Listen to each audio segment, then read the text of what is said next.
Deputy chief minister यानी उप मुख्यमंत्री का घर है। दरवाजे बंद हैं और भीतर जो चल रही है इस वक्त कार्रवाई वो सीबीआई की है। तो आज यहाँ पर जो गेस्ट बन करके आए हैं, जो अतिथि बन के आए हैं वो सीबीआई है और अंदर ये आधिकारिक आवास यहाँ पर अभी आपको अंदर शांति दिखाई पड़ रही होगी, लेकिन बंद दरवाजों के भीतर सीबीआई की रेड लगातार चलती हुई अब लगभग 2 घंटे होने को आए हैं जब सीबीआई के अधिकारी अंदर बैठे हुए हैं, अंदर दस्तावेजों को खंगाल रहे हैं। और ये सिर्फ मनीष सिसोदिया का घर नहीं है जहां पर इस तरीके की कार्रवाई चल रही है। 21 अलग अलग जगह हैं, अलग अलग राज्यों में जहां पर इस समय छापेमारी की कार्रवाई चल रही है। उसमें अरावा गोपी कृष्णन जो तब आबकारी कमिश्नर थे, उनके घर में भी छापेमारी है और दमन दीव जैसे राज्य में भी इस वक्त छापेमारी चल रही है। तो ये एक बड़ा जो चेन है जो निकल करके आया मुख्य सचिव की रिपोर्ट में 7 बिंदुओं में कि गड़बड़ी पाई गई, उसके बाद ये लगातार कार्रवाई। तो ये इस तरीके से यहाँ पर अंदर तो अभी फिलहाल सीबीआई की टीम है, हमें बहुत कुछ एक्टिविटी, बहुत कुछ चीजें नहीं दिखाई पड़ रही हैं, लेकिन निश्चित तौर पर बंद कमरों में जो मुख्य सचिव की जो रिपोर्ट थी, जिसका आधार बनाया गया, सीबीआई ने जिसको आधार बनाया है, उसके बेसिस पे ये इस समय छापेमारी चलती हुई। मुख्य 3 बातें हैं। एक तो कि जिस समय कोविड था उस समय लगभग 143 करोड़ रुपए की छूट दी गई अलग अलग शराब दुकानों को। दूसरा जो कि एयरपोर्ट था, वहां पर जो शॉप्स खोलनी थी उसमें लगभग 50 करोड़ का जो कि सिक्योरिटी मनी था वो उनको माफ कर दिया गया, वेव ऑफ कर दिया गया, उसको लेकर के। इसके अलावा एक फैसला लिया गया था कैबिनेट की तरफ से कि तमाम जो छोटे छोटे फैसले होंगे नीति में बदलाव के, वो मनीष सिसोदिया यानी जो आबकारी मंत्री थे वो खुद अपने स्तर पर लेंगे। इस तमाम चीजों की कड़ियों को जोड़ते हुए ये इस समय सीबीआई की रेड चल रही है। क्या कुछ मिलेगा, क्या नहीं मिलेगा, ये तो जब खत्म होगी रेड उसके बाद पता चलेगा।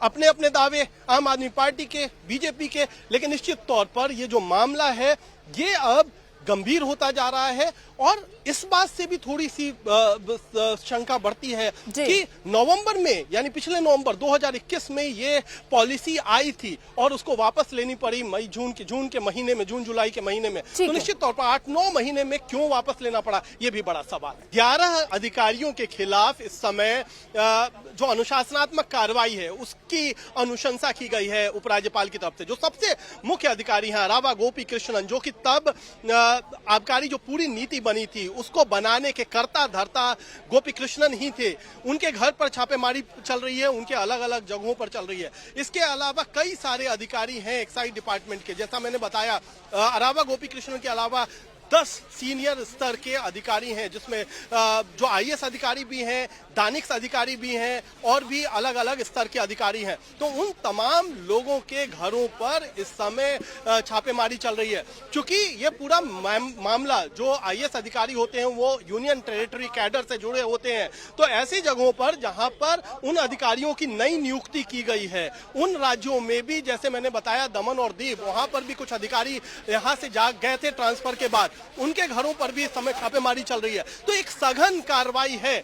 कोई भी जो लिंक है वो छोड़ना इस समय सीबीआई नहीं चाह रही है, क्योंकि उन्हें पता है कि जो चीफ सेक्रेटरी की रिपोर्ट आई थी, जो कि विजिलेंस डायरेक्टर भी होते हैं दिल्ली के लिए, जो दिल्ली में जो विजिलेंस डायरेक्टर हैं, हम आपको थोड़ी अभी अंदर की तस्वीर दिखाते हैं। अर्पिता, इस समय हलचल है, जो सीबीआई की टीम है, मैं आपको सीबीआई की टीम दिखा रहा हूं। इस समय सीबीआई के जो अधिकारी हैं ये इस समय बाहर निकले हैं और आपको दिख रहे होंगे हमारे फ्रेम में कि सीबीआई के अधिकारी और दिल्ली पुलिस के अधिकारी इस समय बाहर निकले हुए। अभी थोड़ी देर पहले कोई हलचल नहीं थी, इस समय अचानक हलचल बढ़ी है। सीबीआई के एक अधिकारी बाहर निकले हैं और पूरी टीम अभी भी अंदर है। तो गेट पर भी यहाँ पर कोई अंदर ना आए, कोई भी इस तरीके से कोई अनधिकृत व्यक्ति कोई अंदर ना जा पाए, इसकी पूरी व्यवस्था इस समय की गई है। तो ये इस समय हम जो लाइव तस्वीरें आपको दिखा रहे हैं कि कैसे दिल्ली पुलिस के 2 जवान इस समय ठीक गेट पर बैठा दिए गए हैं ताकि कोई भी अंदर नहीं आ पाए। अभी सीबीआई का एक अधिकारी बाहर निकल करके आया था, उन्होंने इन पुलिस कर्मियों को अभी एक इंस्ट्रक्शन दिया है कि किस तरीके से यहाँ पर कंडक्ट करना है, क्योंकि मीडिया के समय काफी भीड़ है और भी लोग हैं जो कि यहाँ पर मौजूद हैं। इस समय हो सकता है कि कुछ विरोध प्रदर्शन भी चले, क्योंकि ये राजनीतिक तौर पर भी ये पूरा मामला बहुत गर्म है। तो ऐसी किसी भी स्थिति से निपटने के लिए इस समय दिल्ली पुलिस की जवानों को तैनात कर दिया गया है। गेट के ठीक साथ में जो मनीष सिसोदिया का आवास है, हम जहां से सीधी पहुंचा नहीं है, ये है AB 17 मथुरा और ठीक प्रगति मैदान के सामने, यहीं पर मनीष सिसोदिया लगातार रहते हैं। तो जैसा मैं कह रहा हूं कि चाहे रेड 21 ठिकानों पर चल रही हो, लेकिन सबसे महत्वपूर्ण जो है सियासी तौर पर और एडमिनिस्ट्रेटिव तौर पर वो यही घर है मनीष सिसोदिया का, जिसमें जो सरकारी आवास है दिल्ली के उप मुख्यमंत्री का। हम दिखाएं कि किस तरीके से कुछ और भी जो सिक्योरिटी गार्ड हैं वो यहाँ पर मौजूद हैं। तो मुझे लगता है कि इस समय आने वाले समय में यहाँ पर और भी जो सुरक्षा है वो इस घर की बढ़ाई जा सकती है, क्योंकि सीबीआई खुद मॉनिटर कर रही है, सीबीआई के खुद अधिकारी मॉनिटर कर रहे हैं। उन्हें भी पता है कि ये मामला बड़ा है, रेड लंबी चल सकती है, यहाँ पर गहमा गहमी बढ़ेगी। सियासी जो तापमान है, जो ऊपर का तापमान है, उसके साथ साथ सियासी तापमान भी लगातार बढ़ता जा रहा है। तो ऐसे में कोई चांस नहीं लेना चाहेगी। तो इस समय सबसे बड़ी खबर कि जो रेड चल रही है लगभग 2 घंटे से, उस 2 घंटे की रेड में अभी क्या कुछ निकला है ये तो हमें नहीं पता, क्योंकि अभी भी दरवाजे के अंदर है और कैमरे के साथ इंतजार कर रहे हैं कि क्या कुछ निकलेगा, कब बाहर आएंगे, कितने घंटे की रेड चलेगी। लेकिन इस समय गहमा गहमी अंदर शांत थी, अधिकारी अंदर बैठे हुए थे, लेकिन एक अधिकारी बाहर निकल करके आता है और पुलिस अधिकारियों को निर्देश देता है।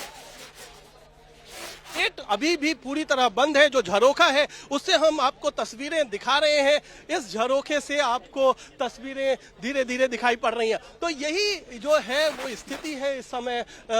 यहाँ पर जो लाइव तस्वीरें हम आपको सीधे दिखा पा रहे हैं वो ये तस्वीरें, और कहीं ना कहीं एक जो तूफान से पहले का हम कह सकते हैं सन्नाटा, हो सकता है कि सियासी तूफान यहीं पर खड़ा होने वाला हो, और एक तरीके से हो भी गया है, क्योंकि लगातार आम आदमी पार्टी ये आरोप लगा रही है कि दिल्ली के मॉडल को दबाने के लिए केंद्र सरकार सियासी तौर पर सीबीआई का